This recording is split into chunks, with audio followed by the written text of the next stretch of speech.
country, listening to testimonies, sharing experiences.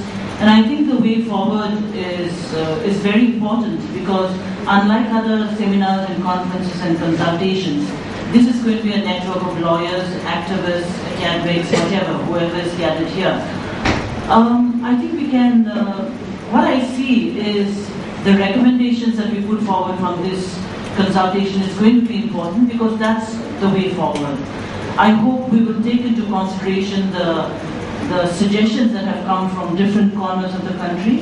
And from the Northeast, I hope this network will also be another voice for asking for the repeal of the Armed Forces Powers Act. Because in the conflict areas, especially of Kashmir and the Northeast, this is what we are reading from, and we look forward to your support and your voices. As far as sexual violence against women is concerned, I hope the network will also see that in tribal areas, especially from where I come from and in many parts of the Northeast, I think we need to see that crimes against women are not pushed into customary courts. Recommendations be given that they be pushed into the legal system, face the court and the law, and not be interpreted or misinterpreted through the customary courts, which is happening in many of the states. As far as domestic violence is concerned, I think we also need to see that the act is implemented in toto, because what's happening in many of the states is that is not happening. So that's also a suggestion I wanted to put forward to. I think it's also going to be important if we could also organize capacity building processes, because in the end we are looking at the police, we are looking at the judiciary, we are also looking at women leaders and women's organizations. And listening to the kind of stories that came up in the last 2-3 days, I think the work has been immense. Thank you.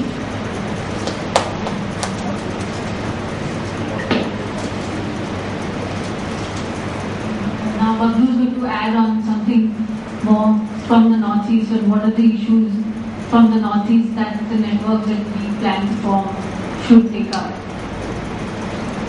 But it will be good that before we lost the context, that I continue.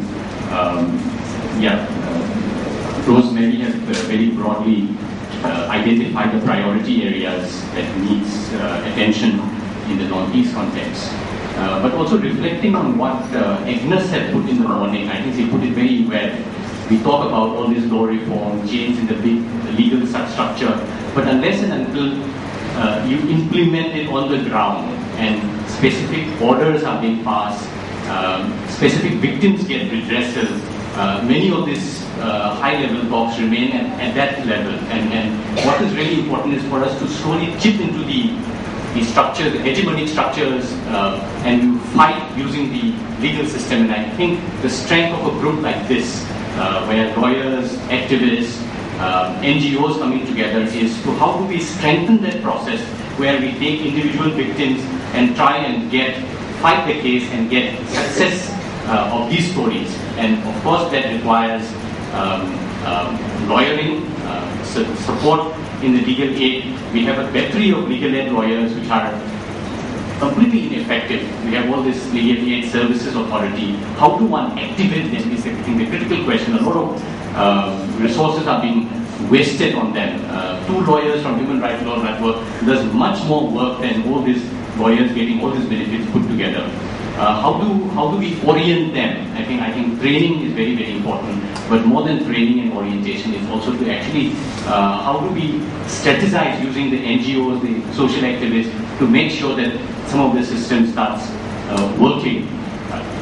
Again, despite all the push that we try to make, unless and until the judiciary is insensitive, again, it's not going to work. Is there a way in which we can work to train up the lower judiciary?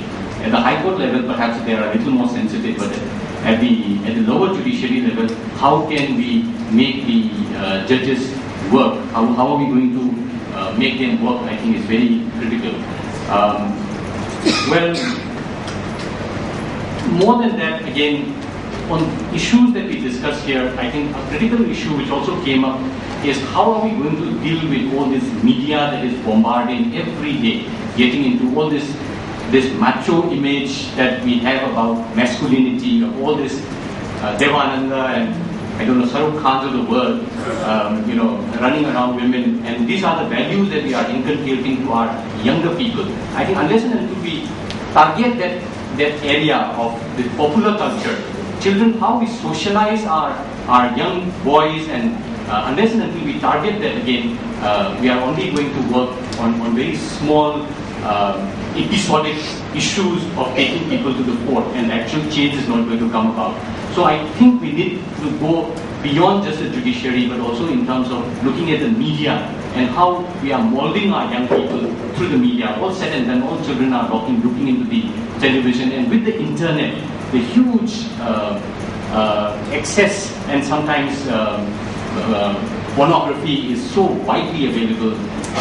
How do we deal with this? I think is also something that really came through my mind when we were discussing this. Unless and until we target the way in which we socialize our young people at various stratas of the society, we can take one or two cases and show that things are wrong. But despite of 16 December, violence against women continues because the structural questions of the society are not yet being addressed. And I think one has to, as activists, we have to look law as an instrument of social change, but we have to look beyond the law and see how do we take into other social processes, which again, I'm not very clear. I'm just putting it out as a thought that needs to be taken forward, even as we try to make an intervention. अब मैं हिमांशु जी से request करूंगी कि वो अपने सुझाव दें कि जो जितने संगठन यहाँ आए हैं, हम कैसे तालमेल में आगे काम करें और कॉन्फ्लिक्ट एरियाज में किन मुद्दों पे स्पेसिफिकली कैसे उठाया जाए इस प्लेटफॉर्म पर। अच्छा, मैंने अभी इस विषय पर तो नहीं सोचा था। मैं तो सोच रहा था दंतेवाड़ा के बारे में कि दंतेवाड़ा में क्या किया जा सकता है। जैसा मैंने कल बताया था कि दंतेवाड़ा में इस वक्त सिक्योरिटी फोर्सेस हैं 40,000 से ज़्यादा, और जब भी वो गांव की तरफ जाते हैं, कोई भी आदिवासी महिला या लड़की उनको मिल जाए तो वो उसको उठा कर ले आते हैं। हफ्तों तक उसका सेक्सुअल टॉर्चर और सब चलता है। कोई नौजवान लड़का मिल जाए तो उसको या तो गोली मार देते हैं या उठा कर लाते हैं और हफ्तों तक उसको टॉर्चर करते हैं। लोग जेलों में डाल दिए जाते हैं और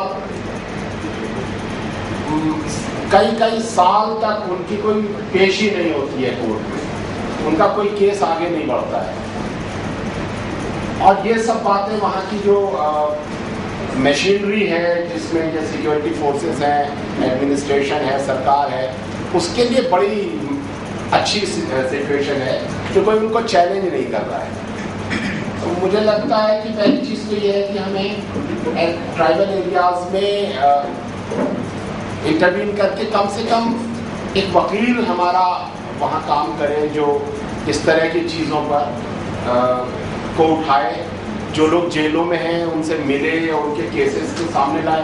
आप देखेंगे कि ऐसे ऐसे लोग हैं कि वो अभी हुआ था कि वो जो 76 CRPF वाले मारे गए थे, उसमें एक आदमी को जेल में डाला हुआ है जो दोनों हाथों और दोनों पैरों की मदद से चलता है।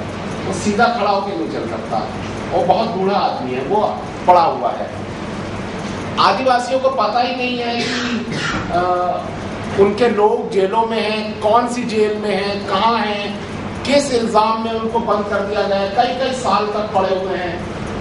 तो मुझे लगता है एक तो उन इलाकों में हमारे अगर कुछ लोग वॉलंटियर करते हैं वकील और वहाँ जाके काम करते हैं तो बहुत अच्छा, वरना कम से कम 1 या 2 वकील हमारे वहाँ पर ज़रूर काम करने चाहिए जो लोगों को मदद दें। उससे ये जो पूरी मशीनरी है वो जो मनमानी कर रही है उस पर रोक लग सकती है। अभी सोनी मुझसे बहुत इस बारे में कह रही है कि अगर आप मुझे एक वकील दे दें तो मैं जेलों में जो औरतें आदिवासी लड़कियां बंद हैं उनके लिए काम करना चाहती हूँ।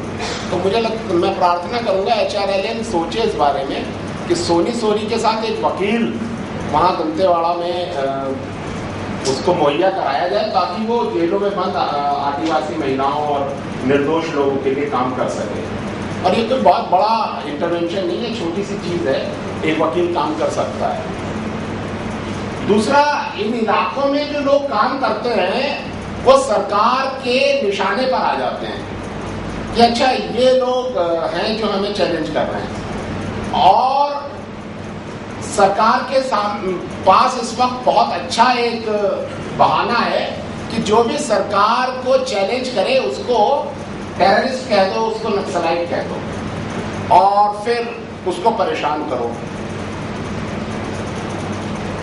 अगर हम सब लोग एक दूसरे के साथ जुड़े रहते हैं तो हमें ये महसूस होता है कि भले हम दंतेवाड़ा में काम कर रहे हैं या हम झारखंड में काम कर रहे हैं या हम नॉर्थ ईस्ट में काम कर रहे हैं, हम एक बहुत बड़ी कम्युनिटी का हिस्सा है, हम अकेले नहीं हैं, हम सबके साथ जुड़े हुए हैं।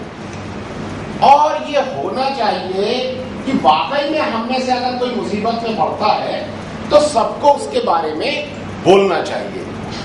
तब जो ये स्टेट मशीनरी है जो अत्याचार करती है, जो सताती है लोगों को, वो डरेगी कि ये अकेला नहीं है। भले ही वो दंतेवाड़ा के एक छोटे से गांव में काम करने वाला कार्यकर्ता है जो सरकार के अत्याचारों के खिलाफ आवाज उठा रहा है, वो अकेला नहीं है, उसके साथ देश के इतने सारे लोग हैं। तो ये नेटवर्किंग का सबसे बड़ा फायदा है। तो ये नेटवर्किंग कैसे मजबूत हो, और ये तो ये जो अभी हालिया दौर है जो वर्तमान समय है, ये बहुत खतरनाक है।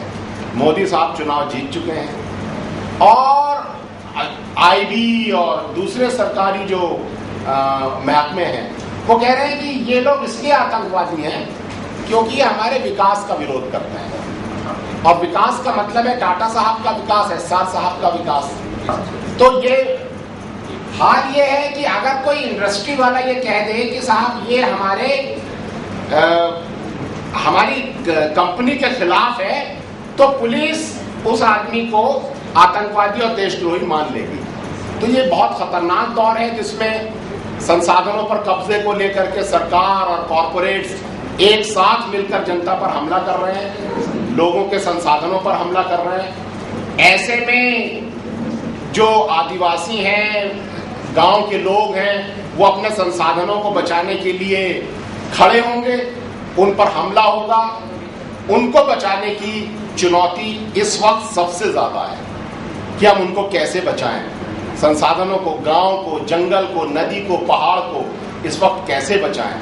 और जो बचाने वाले लोग हैं, गांव के लोग हैं, छोटे कार्यकर्ता हैं गांव के रहने वाले, उनके साथ हम लोग कैसे जुड़ाव महसूस करें।